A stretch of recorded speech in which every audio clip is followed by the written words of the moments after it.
Vande Mataram, dear children. Welcome to the session of accountancy. Today we are going to begin with the debentures, the another form of the company accounts. When we are talking about the company accounts, the issue of debentures is equally accountable when we are talking about the issue of the shares as well, right? तो जब हम यहाँ पे बात करते हैं about the share capital, तो share capital हम लोगों ने देखा कि it is a part of the owner's capital.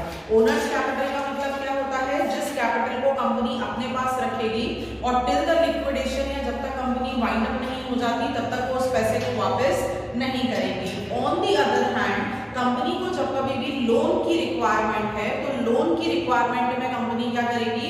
Loan की रिक्वायरमेंट में कंपनी आपसे डिबेंचर्स इशू कराएगी. ये कंपनी के पास एक बेनिफिट होता है कि अगर कंपनी चाहे तो वो क्या कर सकता है, वो सीधा सीधा बैंक से लोन ना लेते हुए वो डायरेक्टली किससे लोन ले सकता है? वो पब्लिक से लोन ले सकता है, राइट? तो पब्लिक से जो लोन कंपनीज लेती हैं उस लिए गए लोन को हम लोग यहाँ पे नाम देते हैं डिबेंचर्स. क्या नाम देते हैं उसको? हम डिबेंचर्स. यानी कि debentures is a type of borrowed capital. इसकी जो अकाउंटिंग होती है वो अकाउंटिंग एज इट इज इसमें शेयर्स के जैसी होती है. बस इतना याद रखेंगे कि share is our capital but debenture is not our capital. Share क्या है? हमारी कैपिटल है, लेकिन डिबेंचर हम लोगों के लिए कैपिटल नहीं होता है. तो जब हम यहाँ पे डिबेंचर की बात करते हैं तो डिबेंचर के लिए भी क्या होता है कि जब आप डिबेंचर को इशू करते हो, मतलब if you are talking about the issue of debentures, तो डिबेंचर्स को भी आप दो तरीके से इशू कर सकते हो. या तो आप इसको कर सकते हो इन कैश या फिर आप इसको इशू कर सकते हो in consideration other than cash. ये बिल्कुल वैसा ही कंसेप्ट है जैसा कंसेप्ट आप लोगों ने किसका पढ़ा था, जैसा कंसेप्ट आप लोगों ने यहाँ पे शेयर्स का पढ़ा था कि शेयर्स को भी हम यहाँ पे कैश में इशू कर सकते हैं, कंसिडरेशन अदर देन कैश में इशू कर सकते हैं. कैश में जब आप इसको इशू करते हैं तो दो तरीके से इशू होगा. आइदर ये इशू होगा आपके लिए लमसम में, आइदर ये इशू होगा आपके लिए इंस्टॉलमेंट्स में. इंस्टॉलमेंट्स की भी अगर हम यहाँ पे बात करें तो it will B application, allotment and calls. तो बट ऑब्वियसली बात है कि जब यहाँ पे ये दोनों चीजें पूरी की पूरी सेम चल रही हैं तो यानी कि इसमें और कोई सी चीज क्या नहीं होगी. अगर ये दोनों चीजें सेम चल रही हैं तो ऑब्वियसली इसकी जो जर्नल एंट्रीज है वो भी सेम होंगी. एप्लीकेशन का पैसा पहले आप रिसीव करेंगे फिर आप उसको ट्रांसफर करेंगे. तो जर्नल एंट्री में अंतर कहां पर आता है? जर्नल एंट्री में अंतर सिर्फ इतना आता है कि you people are not having any capital over here. अब आप यहाँ पे अगर सपोज करें अपन यहाँ पे जर्नल एंट्री अगर कर रहे हैं bank account debited to debenture application account. अभी तक आप क्या लिख रहे थे? शेयर एप्लीकेशन लिख रहे थे. यहाँ पे आप लिखेंगे bank account debited to debenture application account, फिर इस डिबेंचर एप्लीकेशन के पैसे को आप ट्रांसफर करेंगे डिबेंचर्स. तो आपकी सेकंड जर्नल एंट्री क्या बनेगी? Debenture application account debited to debentures account. यहाँ पे आप डिबेंचर कैपिटल नहीं लिख सकते. क्यों? क्योंकि डिबेंचर आपके लिए कैपिटल नहीं बल्कि लिया गया एक तरीके का लोन है. तो debenture is a liability, that's why it will be transferred directly to the debenture account. आप उसको क्या नहीं करेंगे? आप उसको कैपिटल के फॉर्म में कभी भी लेकर नहीं जाएंगे. बस ये इतना सा अंतर आएगा. फिर debenture allotment account debited to debenture, bank account debited to debenture allotment. फिर उसके बाद calls debenture first and final call account debited to debenture account, फिर bank account debited to debenture first and final call. तो आपके पास क्या हो जाएगा? आपके पास यहाँ पे dear I know from till where the board is visible, मैं उसके विपरीत में लिखूंगी नहीं बोर्ड पे, ठीक है? तो you are not suppose to take care of anything अभी, ठीक है? यहाँ तक का आपका बोर्ड विजिबल है. यहाँ तक की बोर्ड विजिबिलिटी पे you people will be able to see each and everything, right? तो जब अपन यहाँ पे डिबेंचर्स की बात करते हैं तो डिबेंचर्स की जब अपन बात कर रहे हैं तो debenture can also be either issued in lump sum, can also be issued in installment, can be issued in for the consideration other than cash. मतलब आपने अंडरराइटर्स को दे दिए, प्रमोटर्स को दे दिए एंड सो ऑन. अब डिबेंचर में यहाँ पे सबसे पहला अंतर आपके पास आ रहा है the third category of the issue of debentures which is not possible for the shares, right?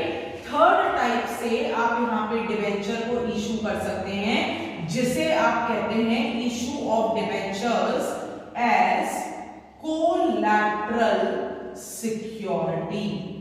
Debenture का इशू आपको कैसे करना है? डिबेंचर का इशू आपको करना है as a collateral security. Collateral security का मतलब क्या होता है कि जब कभी भी आप बैंकों से कोई लोन लेते हैं, हम सबको पता है कि बैंक से हमने जब कभी भी लोन लिया है, हमें उन लोगों को कोई ना कोई असेट मॉर्गेज करनी पड़ेगी। मॉर्गेज के बेसिस पे हम लोगों को लोन मिलता है, हमें उन्हें सिक्योरिटी देनी पड़ती है। तो जो भी आपकी प्राइमरी सिक्योरिटी है, अगर कभी भी ऐसा होता है कि आपकी प्राइमरी सिक्योरिटी अगर कम होती है, क्या कम होती है? आपकी प्राइमरी सिक्योरिटी अगर आपकी कभी भी कम होती है, तो उस कमी को पूरा करने के लिए एज अ सेकेंडरी सिक्योरिटी आप बैंकों को अपने डिबेंचर्स भी गिरवी रख सकते हैं। जब कभी भी बैंकों को एज अ सेकेंडरी सिक्योरिटी आपने डिबेंचर्स दिए हैं, हम उन्हें कहते हैं issue of debenture as collateral security, right? Debenture को मैंने कैसे इशू किया? या तो कंसिडरेशन अदर देन कैश में कर लिया, कोई भी एसेट परचेस करी, अपन ने ब्रोकरेज दिया, अंडरराइटिंग कमीशन दिया, प्रिलिमिनरी एक्सपेंसेस दिए, अपन ने कैश में इशू कर दिया, चाहे लमसम में, चाहे अपन ने उसको इशू कर दिया है इंस्टॉलमेंट में। फिर अपन ने यहाँ पे क्या करा? जो थर्ड नया कंसेप्ट आ रहा है डिबेंचर का, वो है issue of debenture as collateral security. तो इस वाले चैप्टर में से ये वाला जो क्वेश्चन है, इसके आने के चांसेस ज्यादा होते हैं, और क्योंकि शेयर्स को आप बहुत बार इंस्टॉलमेंट में इशू कर चुके हैं, तो मैक्सिमम ऑफ द टाइम जो डिबेंचर का इशू है, वो डिबेंचर का इशू आपके पास कैसे आता है? वो आता है लमसम। कैसे आता है वो इशू आपके पास? इन लमसम। बस ये शेयर्स में और डिबेंचर्स में आपके पास अंतर होता है कि मैक्सिमम ऑफ द टाइम जो डिबेंचर का इशू आपके पास है वो लमसम में होता है, और अगर 4 मार्क का इसमें और में कोई क्वेश्चन बनेगा तो वो बनता है issue of debenture as collateral security, right? तो जब अपन डिबेंचर की यहाँ पे बात कर रहे हैं, तो ये तो हो गया इसका अकाउंटिंग प्रोसेस, जो लगभग बिल्कुल कैसा है? जो लगभग बिल्कुल आप लोगों के शेयर्स के जैसा है। तो इसमें से थ्योरी के क्वेश्चन आने की चांसेस बढ़ जाती है, इसके थ्योरेटिकल एस्पेक्ट यहाँ पे इंक्रीज हो जाते हैं, और 3 पॉइंट हैं जो डिबेंचर में आपको अलग पढ़ने हैं, जो आपके पास शेयर्स से कॉमन नहीं है। एक तो हो गया issue of debenture as collateral security, एक आपके पास हो गया terms of issue of debenture. क्या हो गया? एक आपके पास terms of issue of debenture. ये आपके पास नया टॉपिक है जो आपने शेयर्स में नहीं पढ़ा है, और एक टॉपिक आपके पास हो जाता है writing of loss on issue of debenture. मतलब जब भी आप डिबेंचर को इशू करते हैं, तो अगर इशू करते समय आपको किसी भी तरीके का नुकसान होता है, तो उस नुकसान को कंपनी कैसे राइट ऑफ करती है। ये 3 स्पेसिफिक प्रोसीजर हैं जो शेयर्स में आप लोगों ने नहीं पढ़े हैं, जो डिबेंचर में आपको नए तरीके से पढ़ने हैं। बाकी डिबेंचर की एंट्री में कोई भी अंतर नहीं आता। पहले एप्लीकेशन रिसीव होती है, फिर ट्रांसफर होती है, फिर अलॉटमेंट ड्यू होगा, रिसीव होगा, कॉल्स ड्यू होंगी और फिर रिसीव होगी। तो मैक्सिमम करके प्रोरेटा है या फिर ओवर सब्सक्रिप्शन है, इस तरीके के क्वेश्चन हमारे पास डिबेंचर में से नहीं आते हैं। हमारे पास डिबेंचर में से मैक्सिमम जो क्वेश्चन बनेगा वो कैसा होगा? Issue of debenture as a collateral security, या फिर हमारे पास क्वेश्चन आएगा जिसमें हमको terms of issue of debenture बताने होंगे, या फिर हमारे पास होगा जिसमें हमें डिस्काउंट को राइट ऑफ करना होगा। अगर अपन इस साल के सिलेबस की बात करें, तो इस साल के सिलेबस के हिसाब से जब हम डिबेंचर्स को पढ़ रहे हैं, तो डिबेंचर्स में रिडम्पशन इस साल हम लोगों के सिलेबस में नहीं है। तो सबसे पहले तो अपनी बुक में लिख लो जो टॉपिक आप लोगों को पढ़ने हैं, write down in your book itself, do not write it here and there. अभी आप लोगों को कॉपी का काम यहाँ पे नहीं है, तो इस बार आप लोगों को जो डिबेंचर्स में पढ़ना है, फर्स्ट टॉपिक आप लोगों को यहाँ पे पढ़ना है issue of debenture, issue of debenture,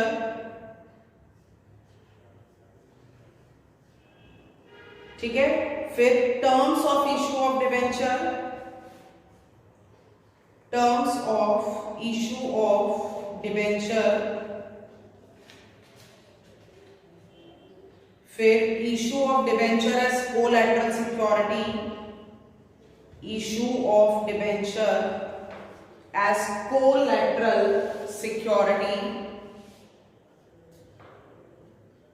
Then calculation of interest on debentures, calculation of interest on debentures,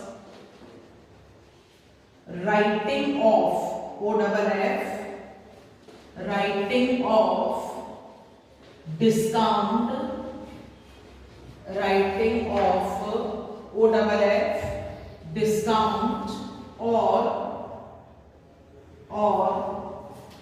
loss on issue of debentures, or loss on issue of debentures. ये आप लोगों को क्या करना है, ये आप लोगों को सबसे पहले यहाँ पे ध्यान में रखना है। थोड़ा सा बेसिक फिर से रिवाइज करते हैं। डिबेंचर हम लोगों के लिए क्या होते हैं? डिबेंचर हम लोगों के लिए होते हैं एक तरीके का कैपिटल लोन। क्या होता है? एक तरीके का लोन, यानी कि ये हमारी बोरोड कैपिटल है। तो ये बैलेंस शीट में कहाँ पे शो होगी? ये बैलेंस शीट में शो होगी हमेशा in the non current liability, in the non current liability. जो मिनिमम टर्म होता है, जिस मिनिमम टर्म के लिए आपको डिबेंचर इशू करना होता है, वो मिनिमम टर्म होता है 1.5 साल, यानी कि 18 महीने। स्पेशल सर्कमस्टांसेस में ये 18 महीने से कम में भी इशू किया जा सकता है। तो अगर ये कभी भी 18 महीने से कम में इशू किया है तो आपको क्वेश्चन में स्पेसिफाई होगा।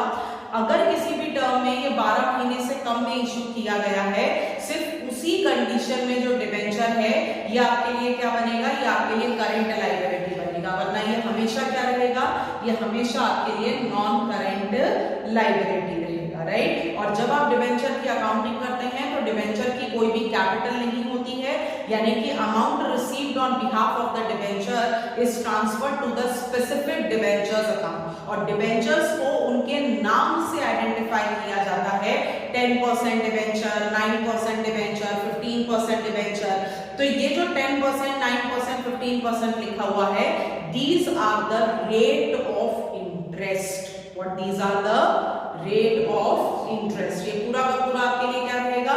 ये पूरा का पूरा आपके लिए चलेगा as a rate of interest. तो रेट ऑफ इंटरेस्ट जब आप यहाँ पे कैलकुलेट करेंगे तो रेट ऑफ इंटरेस्ट आप कैलकुलेट करेंगे, मतलब अलग से आपको रेट स्पेसिफाई नहीं होगा इसमें। आपको डिबेंचर के नाम के आगे ही जो परसेंट वैल्यू स्पेसिफाइड है, वो डिबेंचर आप लोगों का यहाँ पे रेट ऑफ इंटरेस्ट में क्लासिफाई होता है।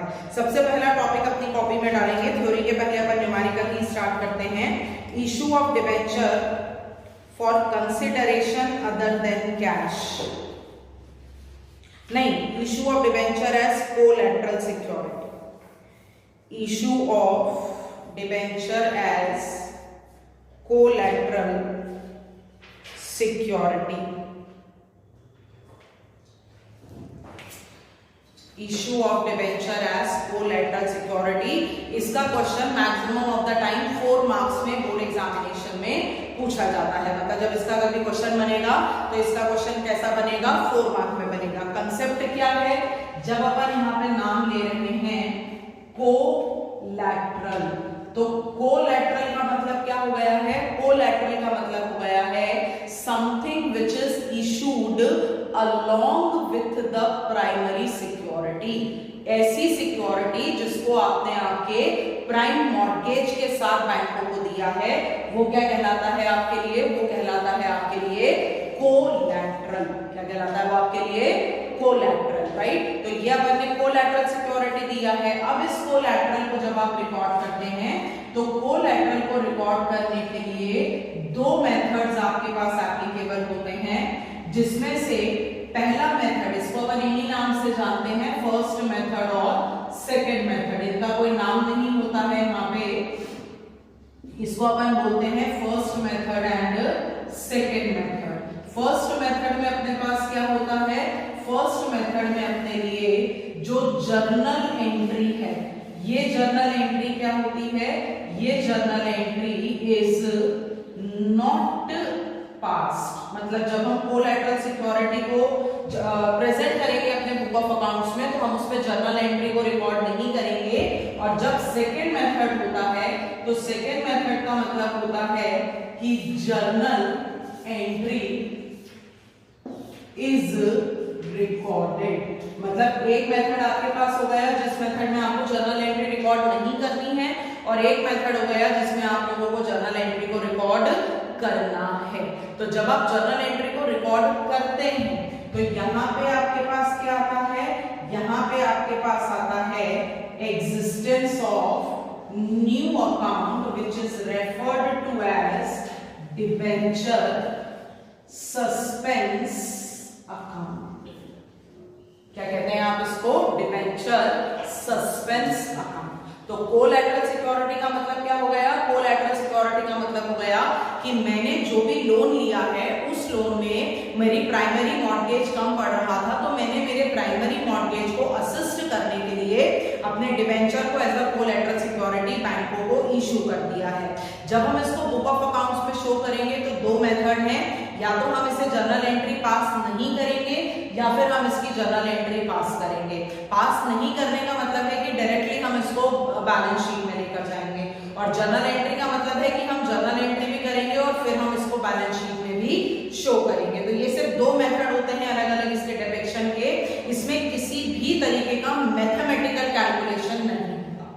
क्या नहीं होता इसमें, मैथमेटिकल कैलकुलेशन इसमें किसी भी तरीके का नहीं होता है। Everybody of you will be opening your pages books at page number 9.24। Opening your books at page number 9.24। 9.24 पे पॉइंट नंबर 3 आप लोगों को गिवन है। जो पॉइंट नंबर 3 है आपका, issue of debenture as collateral security. इसमें लिखा हुआ है loans taken are secured by mortgage of the asset purchased known as the primary or principal security। External question, मतलब एक्सटर्नल भी इसके ऊपर क्या कर सकता है, एक्सटर्नल भी इसके ऊपर आप लोगों से एक क्वेश्चन पूछ सकता है, राइट। वो क्या क्वेश्चन पूछ सकता है कि जब कभी भी आप बैंकों से लोन लेते हैं तो बैंकों से लोन लेने के लिए आपने जो सिक्योरिटी दी है उसे आप क्या कहेंगे। तो बच्चों के दिमाग में अधिकतर ये होता है कि कोलैटरल सिक्योरिटी है। तो रिमेंबर, जब भी आपने लोन लिया है तो लोन लेते समय आपने जो भी असेट दिया है वो कहलाएगी आपकी प्राइमरी सिक्योरिटी। क्या कहलाएगी वो, आपकी प्राइमरी सिक्योरिटी या प्रिंसिपल सिक्योरिटी।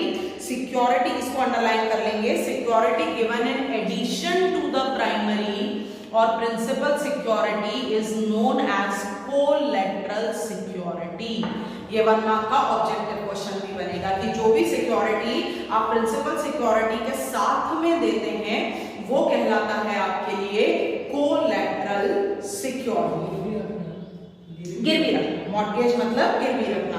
तो गिरवी जब आप रखते हो तो जैसे सपोज करो कि आपको 12 लाख का लोन चाहिए, तो 12 लाख का लोन आप 10 इयर्स में चुकाओगे, राइट। तो बैंक वाले क्या करेंगे, बैंक वाले इसमें एस्टिमेट लगाएंगे कि जो असेट आप मुझे मॉर्गेज कर रहे हो उसकी कीमत आज से 10 साल बाद क्या होगी। क्योंकि अगर आप कभी लोन मेरे को देना भूल जाओगे तो मैं आपकी गिरवी रखी हुई प्रॉपर्टी को वो करूंगा। तो इसमें अपने को क्या देखना होता है कि 12 लाख की प्रॉपर्टी के लिए हमेशा ऐसी प्रॉपर्टी देनी है जिसकी वैल्यू 10 इयर्स बाद भी इंटरेस्ट मिला के कंप्लीट हो जाए। तो अगर आपकी प्रिंसिपल सिक्योरिटी कम बढ़ रही है तो आपको एडिशनल सिक्योरिटी देनी पड़ती है। तो कंपनी जब कभी भी प्रिंसिपल सिक्योरिटी के अगेंस्ट में एडिशनल सिक्योरिटी देते हैं तो वो कहलाती है आपकी कोलैटरल सिक्योरिटी, राइट। आगे लिखा है collateral security is realized by the lender only if. ये ऑब्जेक्टिव क्वेश्चन भी है, एक्सटर्नल क्वेश्चन भी है, थ्योरेटिकल क्वेश्चन भी है कि इस कोलैटरल सिक्योरिटी को बैंक कब यूज कर सकते हैं। When can banks use this amount kept as the collateral security। तो इस पे only if को अंडरलाइन कर लो, ठीक है, कि collateral security is realized by the lender only if the due amount यानी कि loan plus interest cannot be covered by reselling the primary or principal security। मतलब अब इसमें क्या होगा कि बैंक वालों से भी हम यही कहेंगे, अगर सपोज करो कि कभी ऐसा हो रहा है कि आप लोन नहीं पे कर पा रहे हो तो सबसे पहले क्या होता है, सबसे पहले आपने जो प्रिंसिपल सिक्योरिटी मॉर्गेज की है आपको उस प्रिंसिपल सिक्योरिटी को रीसेल करना है, राइट। प्रिंसिपल सिक्योरिटी को जब आपने सेल करा और उसको सेल करने से जो पैसा मिला है अगर वो प्रिंसिपल प्लस इंटरेस्ट से कम है तब ही आप कोलैटरल को यूज करोगे। मतलब ऐसा नहीं है कि सेकेंडरी सिक्योरिटी है तो पहले डिबेंचर बेच के पैसा दे दो, बड़ी सिक्योरिटी को अपन बाद में लेंगे, नहीं। इसको अपन इशू भी तभी करते हैं जब प्राइमरी सिक्योरिटी का पैसा कम पड़ रहा है और इसको रियलाइज भी तभी करते हैं जब प्राइमरी असेट को बेचने से अपना प्रिंसिपल प्लस इंटरेस्ट यहाँ पे रीपे नहीं हो पा रहा है। Is that clear to everyone of you? ये बहुत अच्छा क्वेश्चन होता है जो अधिकतर करके एक्सटर्नल्स पूछते हैं। When the loan is repaid, debentures issued as collateral security are returned to the company, and these debentures do not carry any right till the term loan is being repaid. इस line को underline कर लेंगे। True और false का statement है कि collateral security में जो डिबेंचर आपने इशू करे हैं उनमें कोई राइट नहीं होता जब तक आप लोन रीपे नहीं कर देते हैं इंटरेस्ट के साथ। जब तक आपने क्या नहीं कर दिया है, इस पॉइंट को अच्छे से समझो, जब तक आप लोगों ने आपके लोन को विद इंटरेस्ट आपने आपका लोन ड्यू क्लियर नहीं करवा दिया है, तब तक इन डिबेंचर पे आपका कोई अधिकार नहीं होता है। These debenture do not carry any right, क्योंकि ये डिबेंचर बैंकों के पास चले गए हैं, तो इस पे अधिकार किसका आ रहा है? इस पे अधिकार आ रहा है आपके बैंकों का। किसका अधिकार आ रहा है? आपके बैंकों का। यहाँ पे जो अधिकार है, ये अधिकार कभी भी किसी भी कंडीशन में आप लोगों का नहीं रहेगा।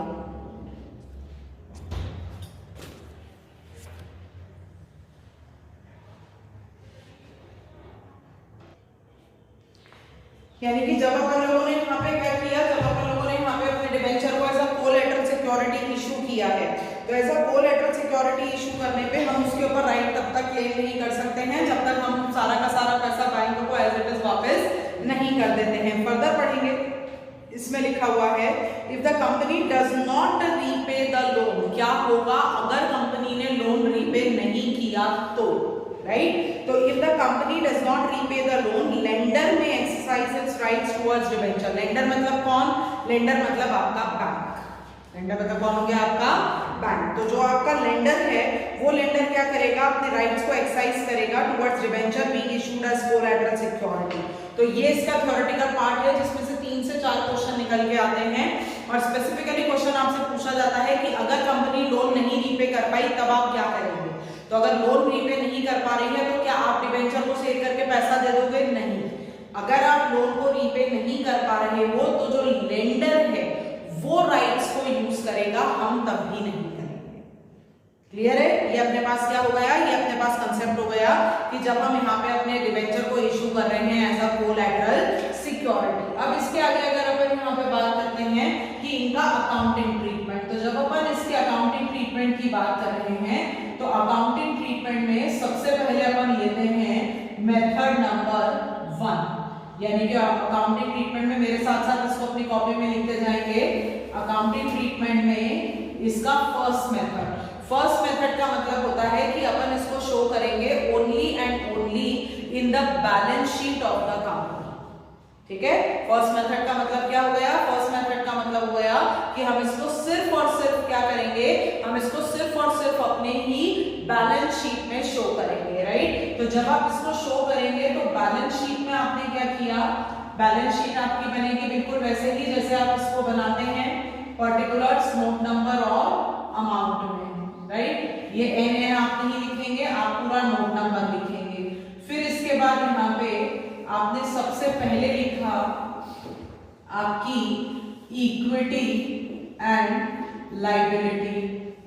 इक्विटी एंड लायबिलिटी पे सेकेंड नंबर पे आएगा नॉन करेंट लायबिलिटी।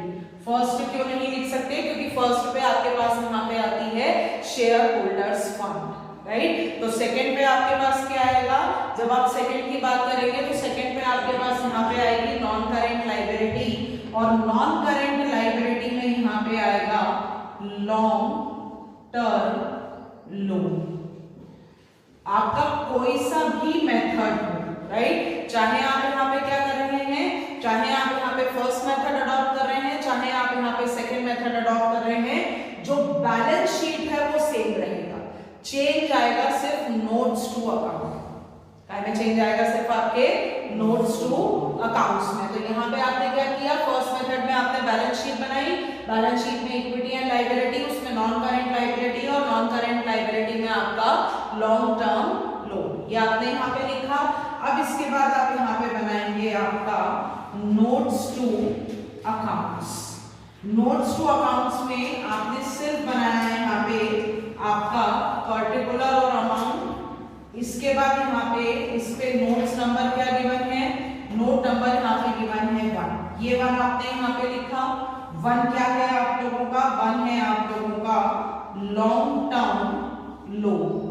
तो ये लॉन्ग टर्म लोन में क्या हो गया, लॉन्ग टर्म लोन में आपको लिखना पड़ेगा कि आपने यहाँ पे लोन किससे लिया है, राइट। जब आप यहाँ पे लॉन्ग टर्म लोन की बात करेंगे तो लॉन्ग टर्म लोन में आप क्या करेंगे, लॉन्ग टर्म लोन में आप यहाँ पे शो करेंगे कि आपने लोन किससे लिया है। तो लॉन्ग टर्म लोन में आपने यहाँ पे शो करा dash dash dash loan taken from, जो भी आपने SBI, PNB, ICICI, जो भी आपको बैंक में नाम दे रखा है वो लिखेंगे। इसके बाद इसका अमाउंट आप सीधा बाहर लिखेंगे। किसका अमाउंट आएगा, ये जो बाहर आपने लिखा है ये अमाउंट ऑफ लोन है, ना कि अमाउंट ऑफ डिबेंचर। ये क्या है, अमाउंट ऑफ लोन है। और इसके आगे सिर्फ ब्रैकेट में आप लिखेंगे secured by issue of dash debentures, मतलब 9%, 10% जितने भी डिबेंचर्स हैं at the rate dash each।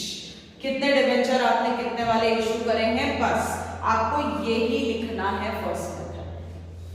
क्या करना है, सिर्फ इतना ही लिखना है। जैसे अब इसमें आप लोग सब आ जाएंगे आपकी बुक्स में, अनसॉल्व्ड पे आ जाओ सब लोग।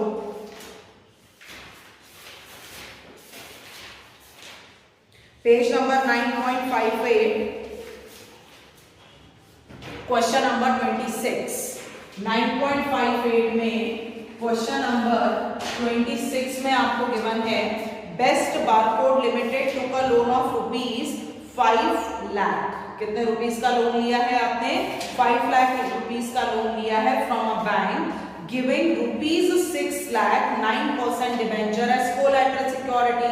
तो मैडम 5 लाख के लोन के लिए 6 लाख के डिबेंचर, ये आपका जुरिसडिक्शन नहीं है, ये आपका जुरिसडिक्शन नहीं है। सिक्योरिटी का अमाउंट हमेशा लोन से ज्यादा होता है, ठीक है। तो आप when you are solving accounts, you are not an advisor. You have to think from a point of view of an accountant.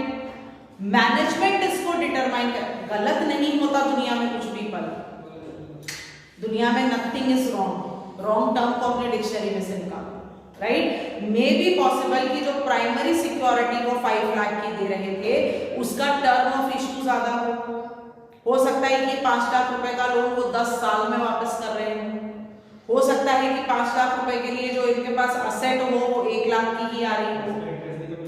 तो इंटरेस्ट 5 लाख पे आप पे करोगे तो 5 लाख का इंटरेस्ट 10 साल में ज्यादा भी हो जाएगा। उनको थोड़ी इंटरेस्ट लगेगा 6 लाख पे। किसको जब्त कर लेंगे, तो अगर तुम लोन नहीं दे पाओगे तो जब्त करना तो अधिकार बनता है ना, कि गलत थोड़ी है। ये तुम्हारा जुरिसडिक्शन नहीं है पल कि 5 लाख पे 5 लाख का ही देना है। तुम कोलैटरल सिक्योरिटी दे रहे हो, you are giving it as a collateral security. Bank से लोन लेना आसान नहीं होता है। आई वाज नोइंग कि इस पॉइंट पे क्वेश्चन सब तुम्हारा ही बनेगा, ठीक है।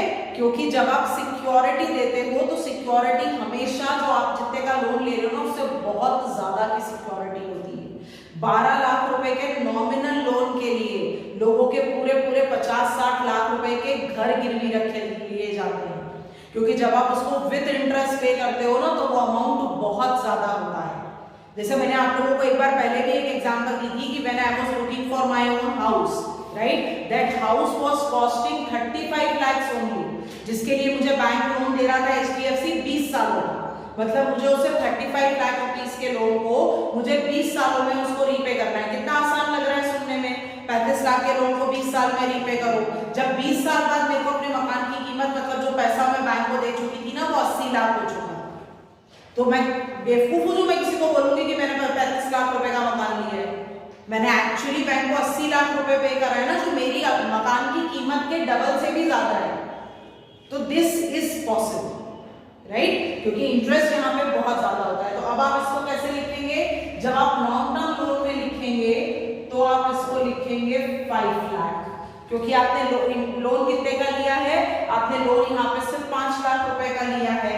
आपने क्या किया है, लिमिटेड टू का लोन फ्रॉम बैंक, तो बस यहाँ पे आ गया आपके लिए loan taken from bank.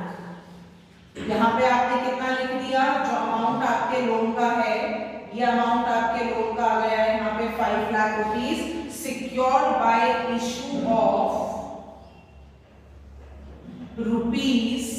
₹6 lakh, कितने के डिबेंचर हैं ये? ₹6 लाख, 9% डिबेंचर्स। बस ये हो गया इसका ट्रीटमेंट। ये क्वेश्चन 4 मार्क्स का है। क्या करना है आपको? यहाँ पे लिखा है कि कंपनी ने यहाँ पे लिया था एक लोन, उस लोन में इन्होंने क्या करा? लॉन्ग टर्म लोन लिया इन्होंने 5 लाख रुपीस का। ब्रैकेट में भी अपने पास नोट्स टू अकाउंट में भी यही आ गया कि ये लोन अपने पास 5 लाख रुपीस का है। इसको आपने सिक्योर कर दिया bye issue of what? Bye issue of 6 lakh debenture. ठीक है, अब इसमें आपको क्या करना है? अब इसमें अपने को ऑप्ट करना है इनका सेकेंड मेथड। फर्स्ट मेथड में आप जर्नल एंट्री जर्नलाइज नहीं करते हैं। अब अगर आप इसको सेकेंड मेथड से शो कर रहे हैं तो सेकेंड मेथड में ये सब कुछ आपका सेम रहेगा सिवाय इसके। ठीक है, यहां पे अब आपको क्या करनी है? यहां पे आपको जर्नल एंट्री जर्नलाइज करनी है। तो इसकी जर्नल एंट्री लिख लो। सेकेंड मेथड में जर्नल एंट्री होगी आपकी debenture suspense account debited, debenture suspense account debited to debentures account. मैं यहां पे कर रही हूं जर्नल एंट्री। जर्नल एंट्री होगी आपकी कितने परसेंट? नहीं, ठीक है, debenture suspense account debited to debentures account. ये हो गई जर्नल एंट्री। ठीक है, यहाँ पे लिख दो being debenture issued as collateral security. इसका नरेशन हो गया being debentures issued as collateral security. ठीक है, यहाँ पे अमाउंट कौन सा आएगा? यहाँ पे अमाउंट आएगा 6 लाख रुपीस का, क्योंकि डिबेंचर जो आप दे रहे हो वो तो 6 लाख रुपए का है। जर्नल एंट्री में अमाउंट ऑफ लोन नहीं आता, बैलेंस शीट में अमाउंट ऑफ लोन आएगा, जर्नल एंट्री में कभी भी अमाउंट ऑफ लोन नहीं आएगा। ठीक है, अब आपने इसको कैसे लिखा? जब आपने इसको नोट्स टू अकाउंट में आप लेकर आए तो नोट्स टू अकाउंट में आप इसको लेकर आएंगे loan from bank. Loan from bank आपने लिखा है यहाँ पे 5 लाख। इसमें आपको ऐड करना है डिबेंचर्स 6 लाख। इस डिबेंचर में से माइनस करना है डिबेंचर सस्पेंस 6 लाख। 6 में से 6 माइनस करा, बचेगा नील। 5 में नील जोड़ा, बचेगा 5 लाख। कुल मिला के जो भी आपने डिबेंचर को इशू करा है उसको सस्पेंस पे आप राइट ऑफ कर देंगे। क्या करेंगे आप उसको? आपको ये शो नहीं करना है ना, क्योंकि you are not having any right here. आपके पास इसके ऊपर कोई राइट है क्या? अगर आप नोट्स अकाउंट में यहाँ पे राइट शो कर दोगे तो आपका राइट हो गया ना, but you are not exactly not having any right on this particular debenture. That is why suspense से वो खत्म हो जाएगा। ये सेकंड मेथड जर्नल। हाँ, नहीं, आपको वो करनी है जो क्वेश्चन में पूछी जाएगी। आपको फर्स्ट और सेकंड में ऑप्शन नहीं है, आपके पास क्वेश्चन में क्लियरली स्पेसिफाइड होगा कि किस मेथड से आपको ये सॉल्व करना है। ठीक है, तो ये आपके पास होता है फर्स्ट और सेकंड मेथड। दोनों एस्पेक्ट में आपका क्वेश्चन कितने मार्क्स का है? दोनों एस्पेक्ट में आपका क्वेश्चन यहाँ पे 4 मार्क्स का है। ये डिबेंचर का पहला टॉपिक आपका यहाँ पे फिनिश्ड है। राइट, इसके बाद 27, 28, 29 करने की कोशिश करेंगे।